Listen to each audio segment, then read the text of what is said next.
माई मेरे श्याम लगो संग दो।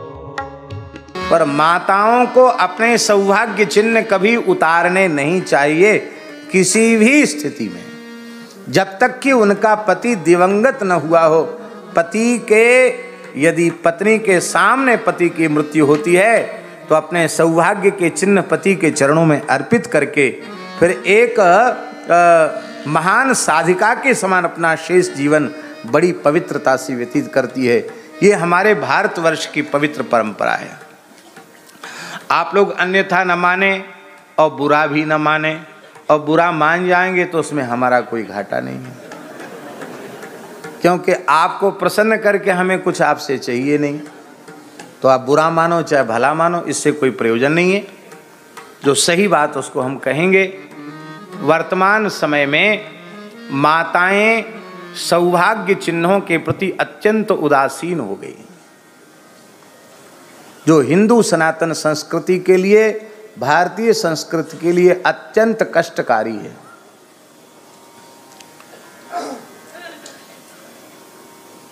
अभी कहाँ गए थे याद नहीं आ रहा, तो हमने कहा कौन है, बोले हमारी बहू है।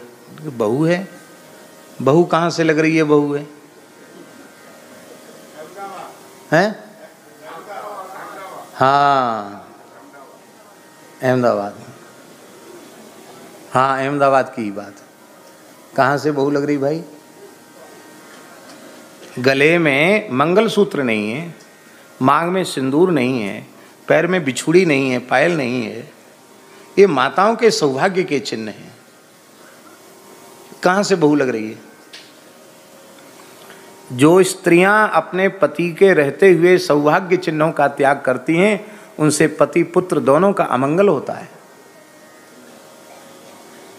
उनकी आयु नष्ट होती है, उनकी श्री नष्ट होती है, उनका भाग्य नष्ट होता है। हम लोग भारतीय सनातन संस्कृति को मानते हैं, तो भारतीय परंपराओं को हमें मानना चाहिए। माताओं को विवाह के पश्चात सिंदूर मस्तक में अवश्य धारण करना चाहिए। ये फैशन वाला वो लगाना वो ठीक नहीं है। देशी गाय का, वेद लक्षणा गाय का शुद्ध घृत, उस घृत में कर्पूर मिश्रित हो और थोड़ा सा शुद्ध सिंदूर, बहुत शुद्ध कोटि का सिंदूर, नकली सिंदूर नहीं, बढ़िया वाला सिंदूर, उस सिंदूर को घी में मथ करके उसको यहाँ धारण करने से सौभाग्य की वृद्धि होती है।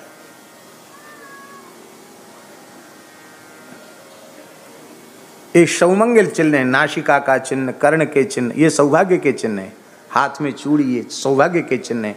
पैर में बिछुड़ी, ये सौभाग्य के चिन्ह है। इनको कभी नहीं त्यागना चाहिए। ऐसी फैशन किस काम की कि हमने अपनी सनातन संस्कार, सनातन परंपराओं का ही त्याग कर दिया। इसलिए कम से कम जो लोग सत्संग से जुड़े हुए हैं वो तो ऐसा निश्चय करें कि अपने बालक बालिका पवित्र भारतीय संस्कार युक्त वेशभूषा को धारण करें। आप अभी वृंदावन आना तो आप देखना, हम ये नहीं कहते कि अंग्रेजों का मार्गदर्शन आप लो, लेकिन बुढ़ापे में उनके लोग औरतें आती हैं, बुढ़ापा ही कहेंगे हम तो, 40-45 साल 50 साल, और वो आके उस उम्र में नाक छिदा रही हैं अंग्रेजन, कान छिदा रही, बिहारी लाल जी है कि नहीं, सिंदूर मांग में लगा रही हैं, और वो पूरी भारतीय वेशभूषा धारण कर रही हैं। उनके यहाँ, उनके धर्म में, उनके संस्कार में नाक कान छिदाना, पैर में बिछुड़ी पहनना, चूड़ी पहनना, सिंदूर लगाना, मांग भरना, ये सब नहीं है उनके यहाँ, अंग्रेजों के यहाँ। और आप वृंदावन में जाकर देखो, उन लोगों ने विधिवत वैष्णवता को स्वीकार किया। वो हम लोगों के धोती कुर्ता और सब को नकल कर रहे हैं, और ये सब अंग्रेज बने चले जा रहे हैं। ये ठीक नहीं।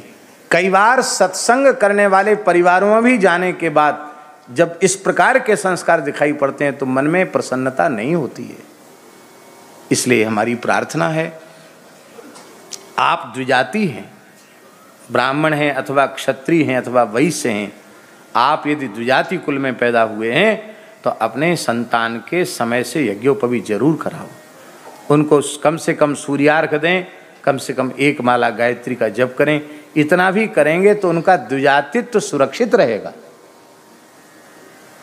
कन्याओं में भी अच्छे सदाचार की शिक्षा, धर्म पालन की शिक्षा।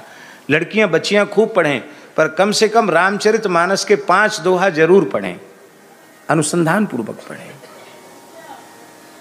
जानकी जी को आदर्श बनावें अपना,